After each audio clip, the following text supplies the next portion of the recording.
Bismillahirrahmanirrahim. Assalamu alaikum. My name is Hassan, and today we are going to delete or clear all chat in WhatsApp. So there are difference between clear all chat or delete all chat.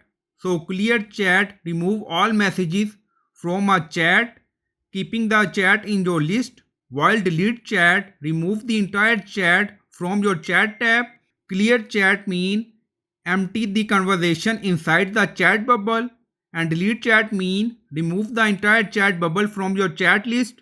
So we are in setting, and then you see chat, so click on it.